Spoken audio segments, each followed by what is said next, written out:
मुश्किलें आसान होती हैं बड़ी मुश्किल से, मुश्किलें आसान होती हैं बड़ी मुश्किल से, आदमी इंसान बनता है बड़ी मुश्किल से। यूं तो प्रभु हर जगह रहता है मौजूद, पर इन आँखों से दर्शन होता है बड़ी मुश्किल से। हमारे जीवन में अनेक घटनाएं ऐसी घटती हैं जिनमें मुश्किलें ही मुश्किलें, मुश्किलें ही मुश्किलें आती हैं। एक जवान बच्चे ने एक संत से सत्संग के ऊपर सवाल उठाया। सत्संग श्रवण करने से भाई क्या मिलेगा? आदमी काम करे, मेहनत करे, नौकरी करे, पैसे आएंगे, परिवार चलेगा। सत्संग में जाकर परिवार नहीं चल सकता। क्यों सत्संग सुने? क्या है सत्संग में? अच्छा 22 वर्ष का लड़का था, इसलिए साधु भी थोड़े से सुनकर निचोड़ लाए, मंथन किया, बात पर चिंतन किया। क्योंकि कुतर्की लोगों को बड़ी समझ के जवाब देना पड़ता है, उनके पास में और कुतर्क होता है। साधु बड़े होशियार थे, साधु तो बहुत सारे होशियारी होते हैं। सादगी के साथ में साधु ने जवाब दिया, 22 साल के हो गए हो, तुम्हारे दाढ़ी मूछें आई हैं कि नहीं आई हैं? दिखाई तो नहीं दे रही हैं। उस लड़के ने कहा कि दाढ़ी मूछ तो कई साल पहले आ गए, तो दिख नहीं रही है, क्या बात है? तो उसने कहा कि मैं तो रोज सेव करता हूँ, बनाता हूँ। साधु ने कहा तो बनाते हो, आज बना के आए हो?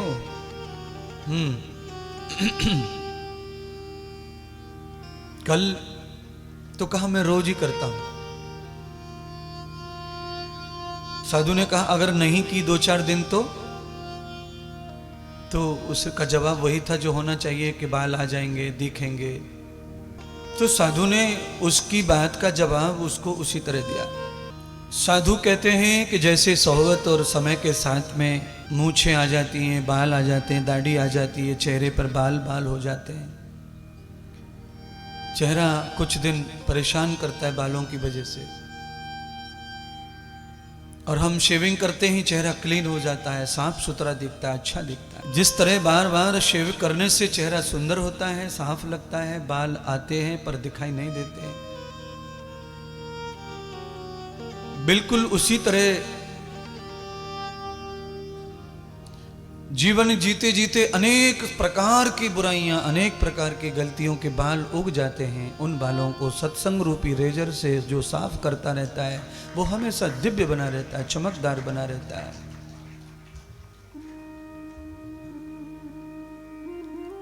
बालों की शेविंग करना जितना आवश्यक है आपके लिए, उतना ही सत्संग जीवन के लिए आवश्यक है। मन की शुद्धि, बुद्धि की शुद्धि, चित्त की शुद्धि, शरीर की भी शुद्धि, आत्मा की भी शुद्धि सत्संग से ही होती है। सत्संग उसके लिए बहुत आवश्यक है, सत्संग की उसके लिए बहुत जरूरत है, क्योंकि उसके बगैर, सत्संग के बगैर नहीं जमता। साधु ने उसको उस तरह समझाया कि वो समझ गया, सत्संग में जाने आने लगा। धीरे धीरे सत्संग की महिमा उसे समझ में आई। उसके पश्चात ही उसने ये बात कही, मुश्किलें आसान होती हैं बड़ी मुश्किल से, आदमी इंसान बनता है बड़ी। पूरी सृष्टि में एक जीव ऐसा है जिसको बनना पड़ता है, होता नहीं है, उसका नाम है आदमी, मनुष्य, इंसान। आप जानते हैं कुत्ता जन्म से कुत्ता होता है, घोड़ा घोड़ा ही होता है जन्म से, गधा जन्म से गधा होता है, गाय भले ही पूजनीय है पर जन्म से गाय गाय ही होती है और कुछ नहीं हो सकती। सृष्टि में जितने भी शरीर हैं वो जन्म से खुद का नाम लेके आते हैं, उनको पंडित की जरूरत पड़ती, उनका नामकरण नहीं होता है। केवल मनुष्य ऐसा है जिसका नाम सूझना पड़ता है, बूझना पड़ता है ज्ञानी से। अच्छा, एक ऐसी मेरी तरफ से मैं एक उदाहरण लाया हूं ढूंढ के, अभी अभी 1 सेकंड में याद आ गया, सुनाते हैं। अच्छा बोलो, साइकिल कितने पहिए की होती है? अच्छा, उसको खड़ा करना हो तो स्टैंड लगता है कि अपने आप खड़ी हो सकती है? अच्छा, बिना स्टैंड के साइकिल का बैलेंस बना के छोड़ दो तो हम कैसे निर्णय करेंगे कि ये किधर गिरेगी? अगर हमने साइकिल को यूं बैलेंस पकड़ के हाथों से यूं छोड़ दिया, अलग हो गए, तो वो किधर गिरेगी ये कोई बता नहीं सकता। तो पंडित जी, इसका मतलब है साइकिल को स्टैंड जरूरी है, क्योंकि 2 पहिए, और 4 पहिए की कार को स्टैंड की कोई जरूरत नहीं है, कोई जरूरत नहीं। जहां चाहो वहां खड़ी कर दी। वहीं खड़ी रहेगी,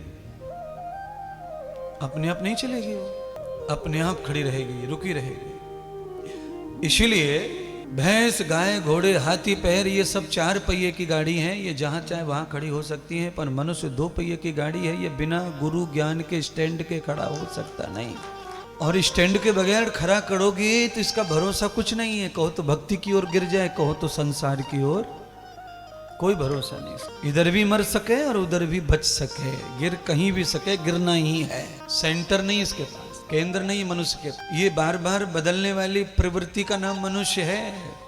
बन बन के बिगड़ता है और बिगड़ बिगड़ के भी बड़े बड़े बने हुए बिगड़ गए और बिगड़े हुए बन गए। पर भैंस गैया नहीं हुई, गैया भैंस नहीं हुई, वो जन्म से नाम लेके आती हैं, उनका नाम किसी को भी रखने की जरूरत। और इसीलिए कभी देखना तुम ध्यान से, कई बार होता रहता है, कभी कोई कुत्ता भूल से आ जाए सत्संग में और यजमान के आगे आके घूमे तो पूरा पांडाल एक साथ बोले हट।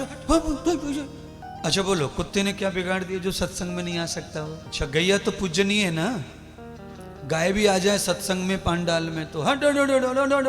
इससे ये सिद्ध करना चाहता हूं कि 4 पहिए वाले जो जानवर हैं, 4 पैर वाले, उनको सत्संग की गरज नहीं है, इसीलिए हम भी उनको आने देते नहीं है।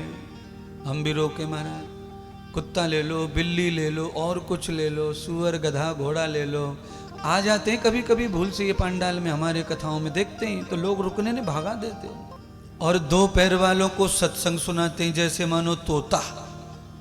कितने पैर को है तोता? 2। और तुम कितने के? 2। तुम्हारे लिए सत्संग है माया, तोता के लिए भी था, तुम्हारे लिए भी है। पर सीख जो दीनी बान रहो तो बैहा को घर जा। बंदर को अगर तुम वेद और शास्त्रों का ज्ञान देने लगोगे तो समझ लेना वो तुमको ही खोस खाएगा, नोच खाएगा, तुम पर ही झिंझनाएगा, चिड़चिड़ाएगा। इसीलिए चिड़िया ने बेहा माने चिड़िया ने समझाने की कोशिश की थी बंदर को, भैया ओ भैया, अरे पेड़ पौधन पे तू कूदे, फटके, फल खावे तो हमारे घर काहे को बिगाड़ तो फिरे। अच्छा स्वभाव कर ले, हम और तुम मिल के रह लेंगे पेड़ पे। बस ये कही कि मैंने हाथ अनसेवा को घोंसला उखाड़ के फेंक दिया। अच्छा कथा क्यों सुननी चाहिए? अब सुनो, तुम तो सवाल नहीं कर को, मैं कर रहा हूं भाई। सुनना क्यों चाहिए कथा, सत्संग क्यों सुनना चाहिए? तो एक साधु कहते हैं कि सत्संग इसलिए सुनना चाहिए क्योंकि सत्संग से समझ पैदा होती है। सुनना चाहिए इसीलिए क्योंकि समझ आ जाए, यानी कि सुनने के बाद समझना चाहिए। और समझ क्यों चाहिए? समझ की क्या जरूरत है? तो सुनना तो चाहिए समझने के लिए, और समझना क्यों चाहिए? फिर समझना चाहिए जीने के लिए, और जीना क्यों चाहिए?